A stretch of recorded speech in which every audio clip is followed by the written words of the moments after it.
Boker Tov Chavirot, and welcome to Talking Tachlis. I am Rolene Marks, World Wizo Executive Member for Public Diplomacy and Hasbara, under the auspices of our chairperson, Rivka Lazovsky, and you don't get better than this.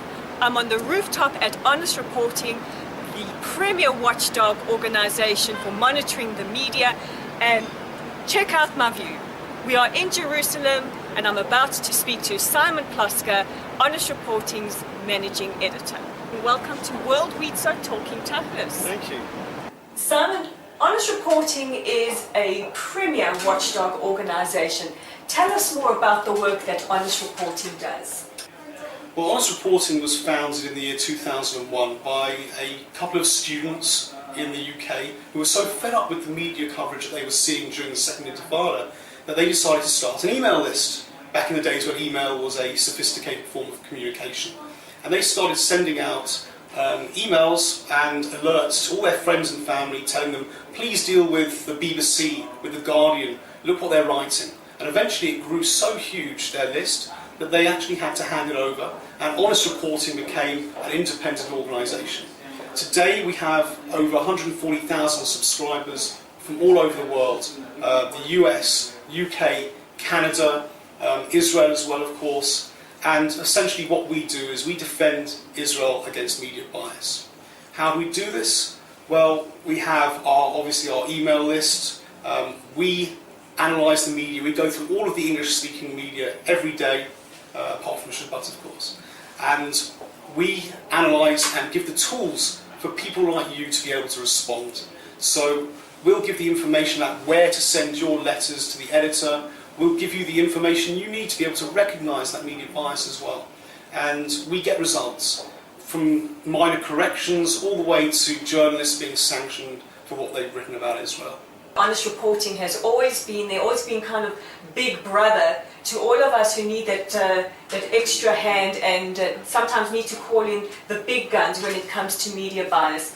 And many of our chaverot around the world feel extremely frustrated when they open up a newspaper or turn on the television and there's something that is virulently biased against Israel. And we've seen recently you've had tremendous success with getting across the truth about the water libel. Can you tell us some of your other huge success stories? Well, I think it's important to note that individuals can make a huge difference. Some of our biggest successes have actually been when we may have not have spotted something, but one of our subscribers has, and sends us the information, and we're able to take action.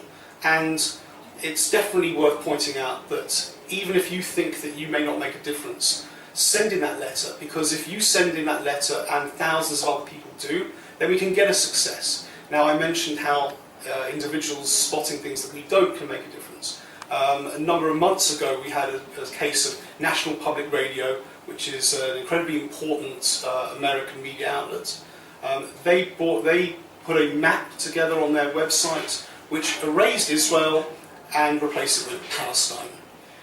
We didn't see this. We see a lot of stuff, but this one we didn't see because it was part of NPR's website that really had nothing to do with Israel whatsoever. It was a map of the Middle East. And our subscriber got in touch with us. We then alerted our subscribers, and the bottom line was that NPR acknowledged that they had made an error, and they corrected it and they apologised. And this was simply from one person who gave us the information.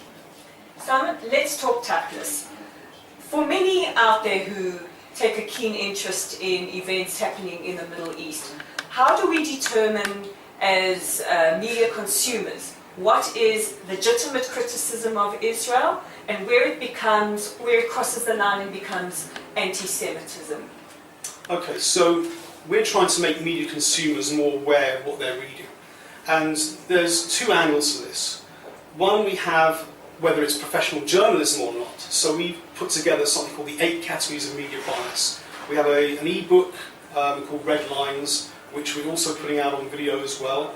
And it goes through the different examples of things such as distorted facts, imbalanced reporting, lack of context, selective omission, and a number of others. So people should be able to look at a story and be able to recognise where there's faulty journalism. However, it's not just about faulty journalism. As you said, what is the difference between legitimate criticism of Israel and where we cross the line into demonisation? Sometimes, and you mentioned the case of water. We had a case a number of weeks ago where the Independent newspaper in the UK claimed in their headline that Israel had cut off the water supply to the Palestinians. And on most occasions we find if something sounds so outrageous, it actually isn't true. Unfortunately, too many people around the world are prepared to believe anything that they see in the media.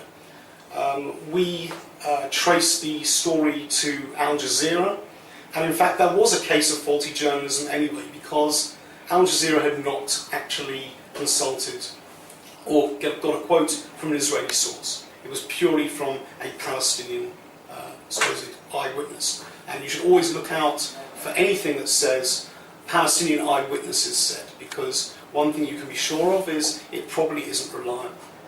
For many Jews, I think we know anti-Semitism when we see it. If it walks like a duck, quacks like a duck, it is a duck. However, we need to be able to hold the media and others up to certain standards. There are actually available definitions, working definitions of anti-Semitism.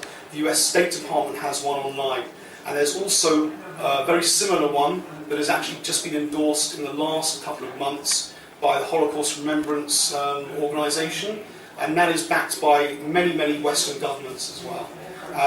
We actually use those definitions to be able to analyse and point out what actually constitutes real anti-Semitism.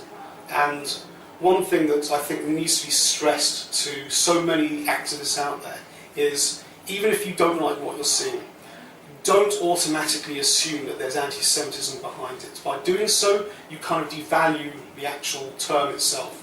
And a lot of times we find that we are under attack from our enemies who claim that we are actually trying to shut down the conversation by using the charge of anti-Semitism illegitimately. That's one of the ways that they actually try and shut down our freedom of speech. However, we need to make sure that if we are going to call someone out for anti-Semitism, we have to be absolutely crystal clear about what it is. Now, Simon, we have an army around the world of wonderful Wizo Chaverot who all want to become proactive ambassadors for the State of Israel. What practical tips and tools can you advise that they take up on a daily basis that will give them the impetus to go out and be our army of representatives? Not everyone can do everything. It really depends a lot on people's interests and their abilities. But there are certain things that everyone can do, and that can be looking at their local newspapers, watching the television news, making sure they're aware of what is actually being reported about Israel at any one time. And the simplest thing someone can do is to obviously alert us at Honest Reporting if they see something, but even simpler than that, social media, it's where it's happening today. And you don't have to be involved in a Twitter fight with someone or a conversation on Facebook. All you have to do is like content from pro-Israel organisations such as Honest Reporting. Spread it around, make sure that it gets out there. We put out a huge amount of content every week, and the more people it gets to, the better. We have to make sure that we reach beyond the choir, and the best way to do this is actually through social media such as Facebook. There you go, Chaverot. You too can be a media response rock star.